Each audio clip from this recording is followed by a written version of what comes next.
একাদশ শ্রেণী ইসলামের ইতিহাস ও সংস্কৃতি এই বিষয়ে প্রথম অধ্যায় পার্ট 1-এর ক্লাসে তোমাদেরকে স্বাগত জানাচ্ছি। সবাই ভালো আছো?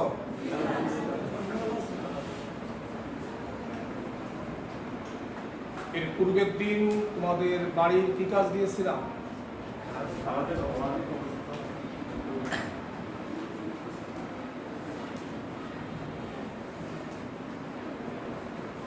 করোনায় বাড়িতে তুমি বলো, ভারতবর্ষের নামকরণ কিভাবে হয়েছে?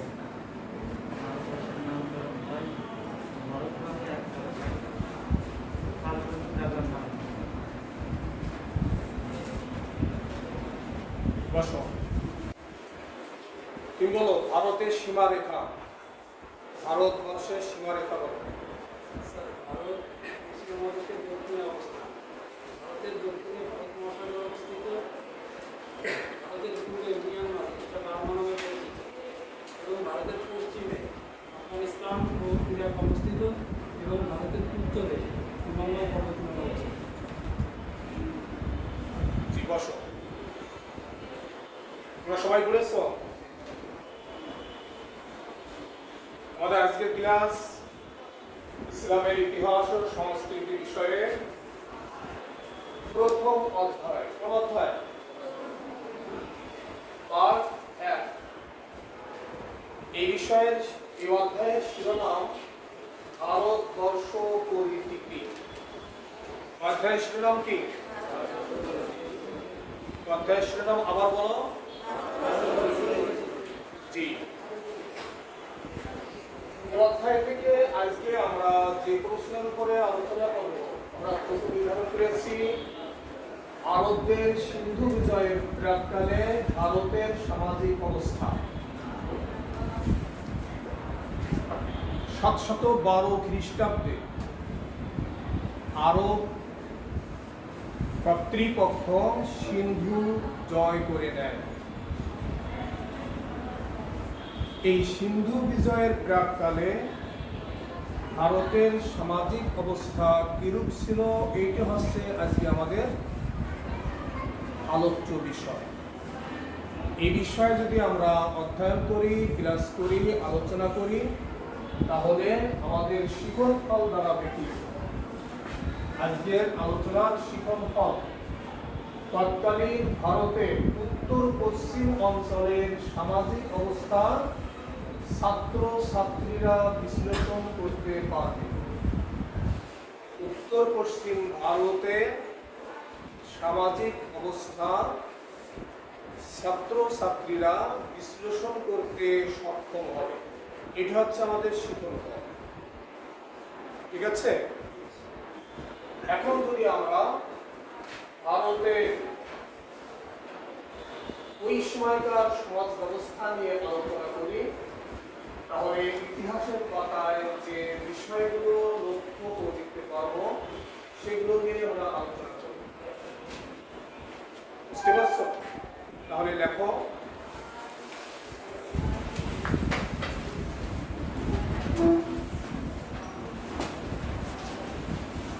আরবগণ কর্তৃক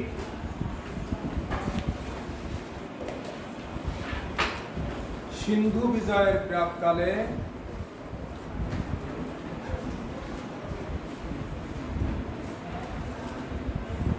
তৎকালীন ভারতের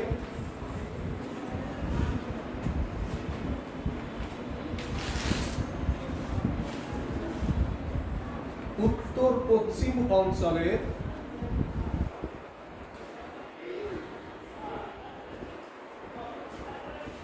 সামাজিক অবস্থার চিত্র নিম্নে তুলে ধরা হলো। সামাজিক অবস্থার চিত্র নিম্নে তুলে ধরা হলো।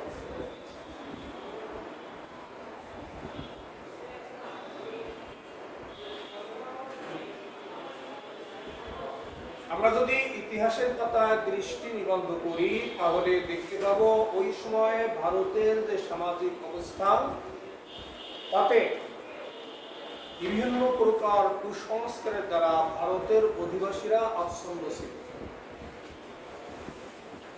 জ্ঞান বিজ্ঞানের প্রসার ছিল না, যার জন্য মানুষ বিভিন্ন প্রকার কুসংস্কারে বিশ্বাসী হয়েছিল এবং এই কুসংস্কার সমাজকে আচ্ছন্ন করার কারণে সমাজের বিশেষ করে নিম্ন শ্রেণীর মানুষেরা মারাত্মকভাবে ক্ষতিগ্রস্ত। সমাজে মানবাধিকার বলতে কিছুই ছিল না। মানুষ জাতিভেদ প্রথায় বিশ্বাসী ছিল। সমাজের সুযোগ সুবিধা সম্পূর্ণটুকুই উচ্চ শ্রেণী তথা ব্রাহ্মণ এবং ক্ষত্রিয়রা ভোগ করত। নিম্ন শ্রেণী তথা শূদ্র এবং বৈশ্য যারা ছিল তারা অ্যাজ এ মানুষ হিসেবে মানুষের যতটুকু অধিকার তা থেকে পুরাটাই বঞ্চিত ছিল। আমরা ওই সময় ভারতের সমাজ ব্যবস্থায় যে কুসংস্কার সমূহ ছিল সেগুলো নিয়ে প্রথমেই কথা বলবো সতীদাহ প্রথা। দেখো কি প্রথা, এখানে কয়টা শব্দ? একটা হচ্ছে সতী আর একটা দাহ। দাহ মানে কি? কি দিয়ে? আগুন দিয়ে। আর সতী মানে সৎ নারী, যে নারী অন্য কোনো পুরুষের দ্বারা অপবিত্র হয় নাই, সে হচ্ছে কি? সতী। একমাত্র স্বামী ছাড়া অন্য কোনো পুরুষ দ্বারা যদি কোনো নারী ব্যবহৃত হয় তাহলে সে নারী কি হয়ে যায়? অসতী হয়ে যায়, অপবিত্র হয়ে যায়।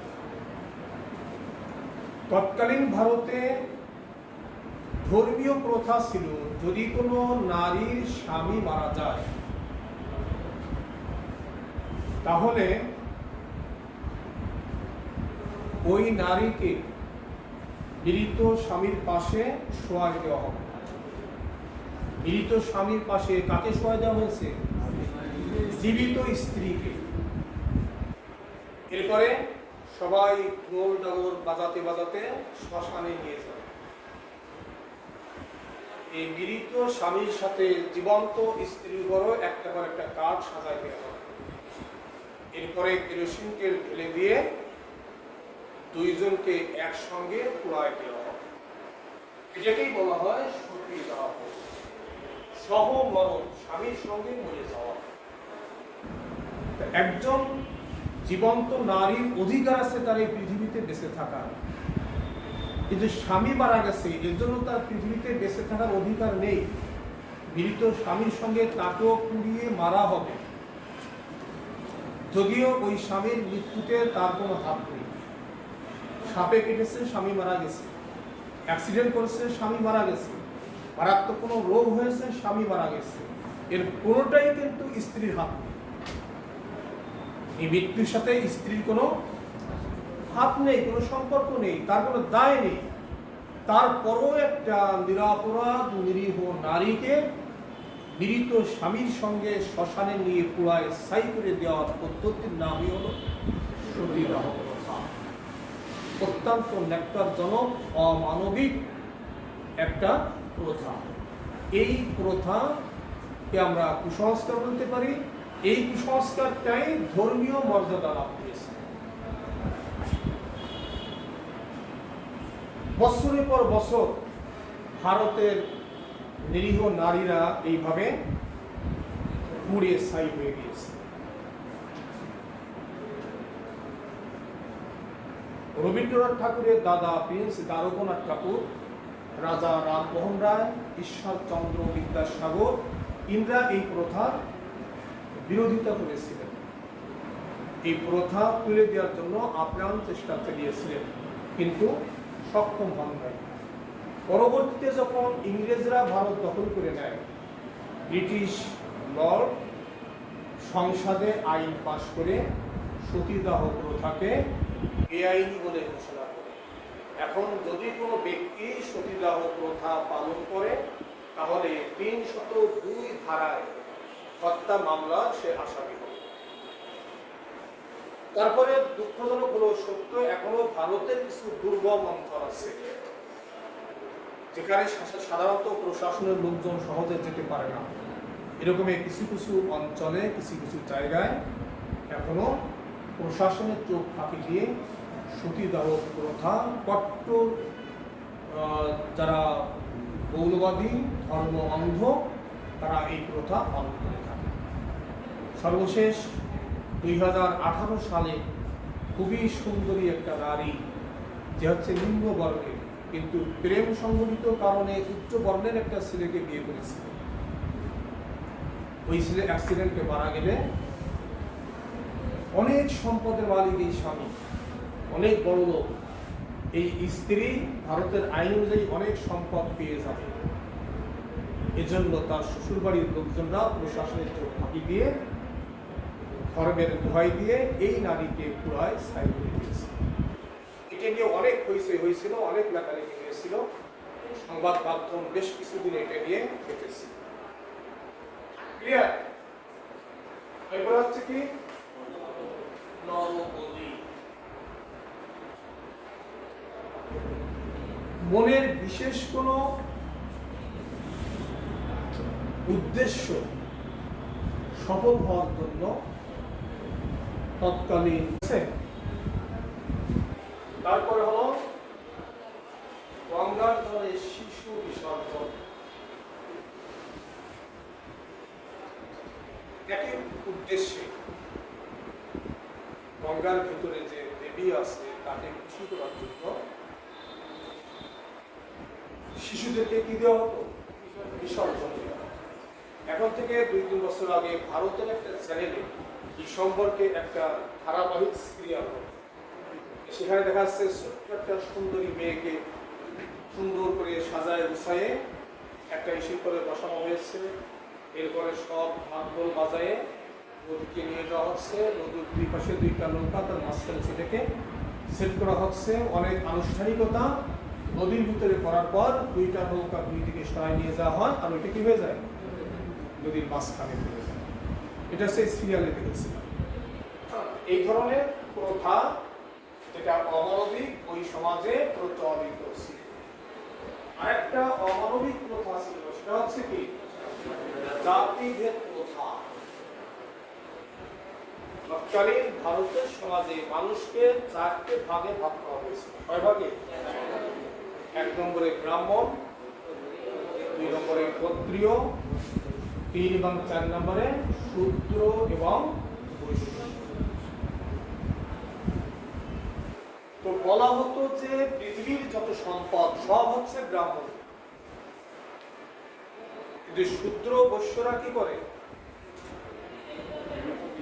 তাদের সম্পদ খেয়ে বেঁচে থাকে। এই জন্য তারা দাসত্ব করবে কার? ব্রাহ্মণ। সমাজের যত সুযোগ সুবিধা সব কারা ভোগ করবে? ব্রাহ্মণরা ভোগ করবে। ক্ষত্রিয়রা তাদের কাছাকাছি, কিন্তু কৃষিকাজ, যত নিম্ন কাজ, যত শ্রম দেয়া, এগুলো সব কারা করবে? শূদ্র বৈশ্যরা। তাদেরকে লেখাপড়া করতে দেওয়া হতো, তাদেরকে অ্যাজ এ মানুষ হিসেবে কোনো অধিকার দেওয়া হতো। এমনকি সকালবেলা তাদের মুখ দেখলেও কি হবে? যাত্রা অমঙ্গল হবে। রবীন্দ্রনাথ ঠাকুরের একটা লেখা নাটক আমরা দেখেছিলাম টেলিভিশনে। সেখানে দেখা যাচ্ছে যে ব্রাহ্মণ নায়েক, যে ওই যে আজরা আদায় করে, উনি একটা ফরম পায়ে দিয়ে, ছাতা মাথায় দিয়ে আসতেছে। শূদ্র বৈশ্য এই লেভেলের 2 জন মাঠে গরু হাল চাষ করতে যাচ্ছে। এখন যদি ব্রাহ্মণের সামনে ওদের মুখ করে, কিন্তু ব্রাহ্মণ কঠিন শাস্তি দেবে। ব্রাহ্মণ কোথাও যাচ্ছে, তার কি হবে? যাত্রা অমঙ্গল হবে। এই জন্য 2 জন রাস্তার পাশে যায়, মাথা মাটির সঙ্গে মিশিয়ে দিয়ে পড়ে আছে। ব্রাহ্মণ চলে গেছে না যায় নাই, এই মাথা উঁচু করে দেখার সাহস। এবার সে দেখতে ব্রাহ্মণ চলে গেছে না, এখনো আসলে বলছে না তুই দেখবে, না তুই দেখবে, না তুই দেখবে। আমি মাথা উঁচু করে দেখবো, ঠিক শেষ পর্যন্ত ব্রাহ্মণের চোখে চোখ পড়ে যায়, তাহলে তো কঠিন শাস্তি হবে। এজন্য চলে গেছে না, এখনো আছে, মাথা উঁচু করে এইটুকু দেখার সাহস হচ্ছে। এদের বাড়িতে খাওয়া কি ছিল? নিষেধ। অথচ ব্রাহ্মণরা চলতো এদের কি দিয়ে? হ্যাঁ, এদের আয়। এদের কারো পিতা মাতা যদি মারা যেত তাহলে ব্রাহ্মণকে এত কেজি আতপ চাল, এতগুলো কাঁচকলা, এতটা ধুতি, এতগুলো গামছা দিতে হতো, তাই না? দিলে বাপ মা কিছু যাবে। হ্যাঁ, এরপরে পূজা দিতে গেলে ওইভাবে। তারপরে হলো যে পূজাগুলো উচ্চ পর্যায়ে, সেই পূজাগুলো এরা দিতে পারবে না। এরা পূজা দিলে পরে দেবী কি হয়ে যাবে? অপবিত্র হয়ে যাবে। বুঝতে পারছো? এজন্য যেখানে দুর্গা পূজা হতো তার চারপাশ দিয়ে গেওয়া কাপড় দিয়ে ঘিরে দেওয়া হতো। বুঝছো? আসলে মা দুর্গার চোখে ওদের চোখ না পড়ে, ওদের মুখ না পড়ে। এই নির্দিষ্ট এরিয়ার ভিতরে গেলে মা দুর্গা কি হয়ে যাবে? অপবিত্র হয়ে যাবে। এজন্য ওরা পূজা দেবে, কিন্তু কোন জায়গা থেকে দেবে?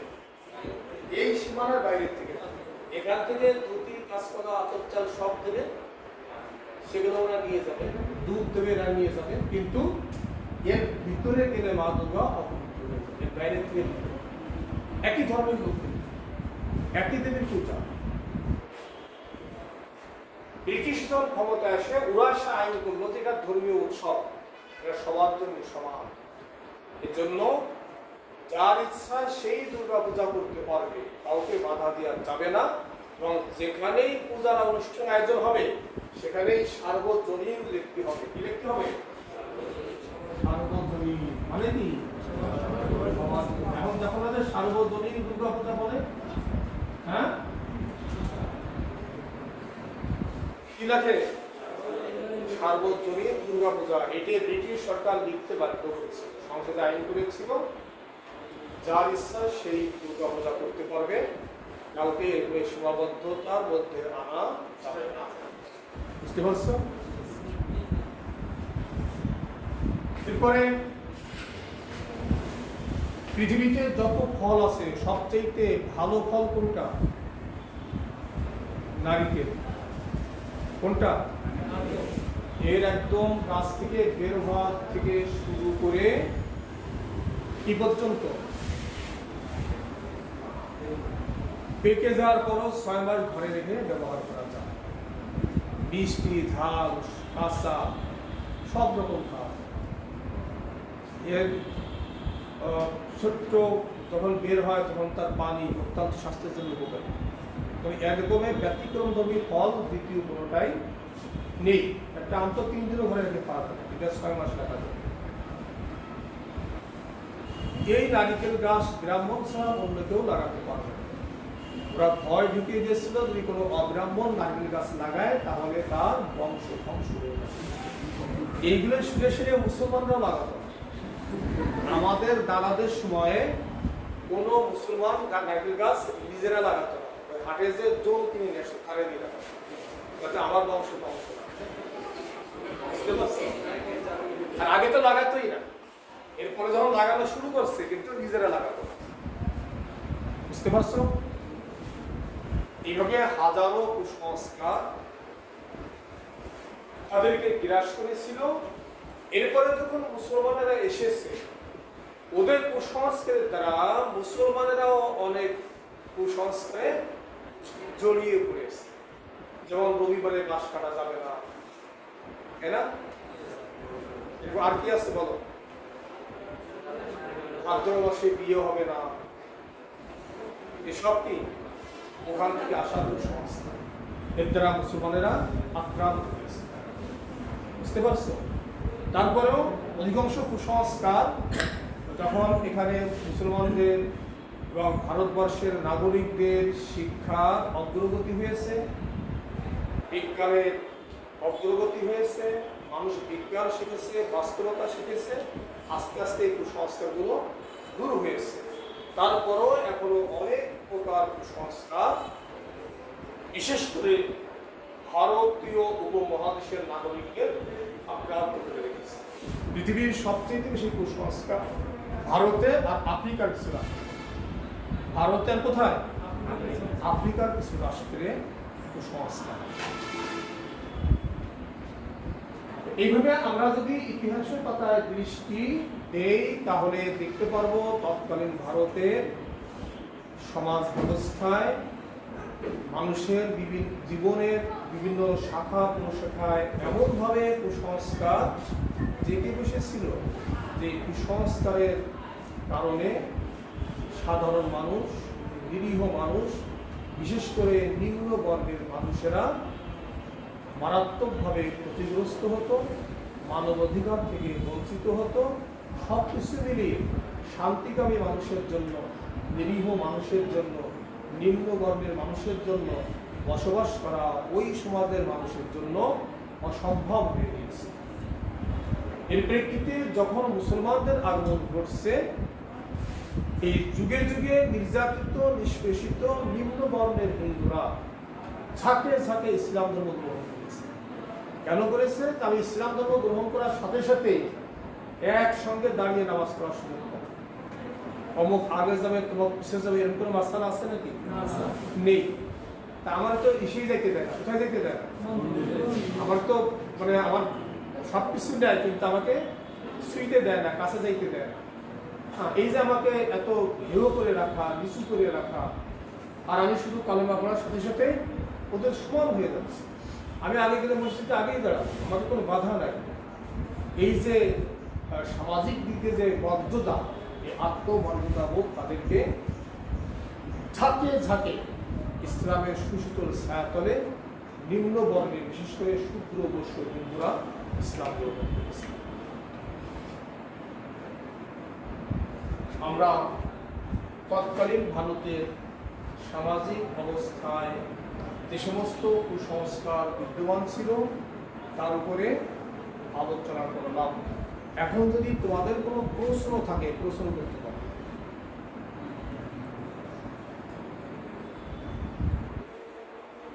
আর কোনো প্রশ্ন নেই?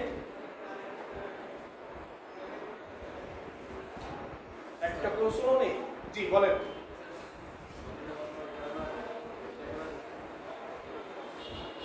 একটু জোরে বলতে হবে।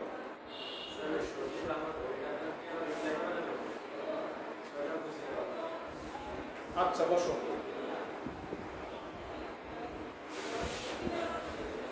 যদি কোনো বিবাহিত নারীর স্বামী কোনো কারণে মারা যেত, এই মৃত স্বামী কে পোড়ানোর জন্য কোথায় নিয়ে যেত? শ্মশানে নিয়ে যেত। যার কার শোয়াই দিয়ে পোড়ানো হয় তাকে কি বলা হয়? চিতা বলা হয়। তার চিতায় স্বামীকে শোয়াই দেওয়া হয়েছে, তার পাশে জীবিত স্ত্রীকেও শোয়াই দেওয়া হয়। এরপরে একটা করে একটা কাঠ দিয়ে দেওয়া হয়, তারপরে কেরোসিন ঢেলে দিয়ে আগুন ধরায় দেওয়া হয়। মৃত স্বামীর সঙ্গে জীবিত স্ত্রী পুড়ে ছাই হয়ে যাবে। এই প্রথাটা ধর্মীয় প্রথা ছিল, যদিও কুসংস্কার, কিন্তু ধর্মীয় মর্যাদা লাভ করেছে। এই জঘন্য কুসংস্কারটা ধর্মীয় মর্যাদা লাভ করেছে, যার জন্য কেউ কথা বলতে পারতো না, ধর্মের বিরুদ্ধে কথা বলা হয়। এই প্রথাটাকে সতীদাহ প্রথা বলা হয়। ঠিক আছে, এবার বাড়ির কাজ।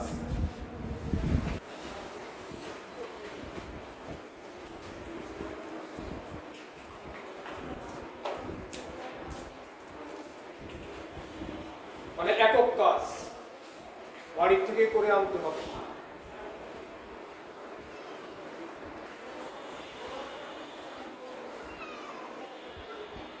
সিন্ধু বিজয়ের প্রাক্কালে তৎকালীন ভারতের সামাজিক অবস্থার চিত্র বিশ্লেষণ করো।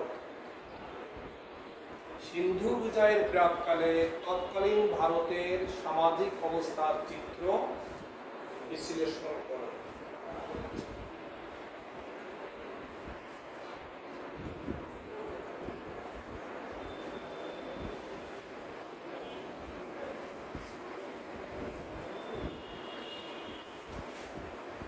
এ বিষয়ে আজকে পর্যন্তই। আগামী দিনের ক্লাস তোমরা সকলেই বই দেখে আসবে।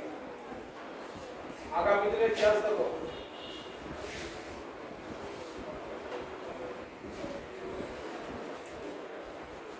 ভারতকে নৃতত্ত্বের জাদুঘর বলা হয় কেন?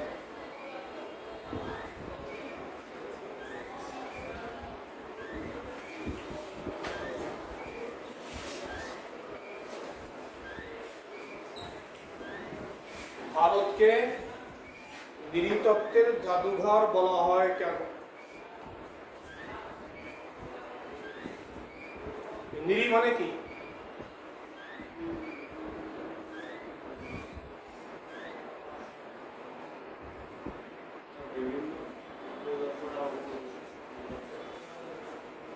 জি না, এই বিষয়ে দেখে আসবে আগামীকালের ক্লাসে। আমরা এই বিষয়ের উপরে আলোচনা করব ইনশাআল্লাহ। ততক্ষণ পর্যন্ত সকলেই ভালো থেকো, আর অবশ্যই স্বাস্থ্যবিধি মেনে চলাফেরা করবে। অধিকাংশ সময় পড়ার টেবিলে থাকবে, অধ্যয়ন করবে। যদি প্রয়োজনে বাইরে যেতে হয় কি নিয়ে যাবে? বাক্স নিয়ে যাবে। আর বাড়ি থেকে বাইরে থেকে ঘরে ফেরার সময় কি করবে? হ্যাঁ জি। আর সবাই ভালো থেকো। আল্লাহ হাফিজ, ধন্যবাদ।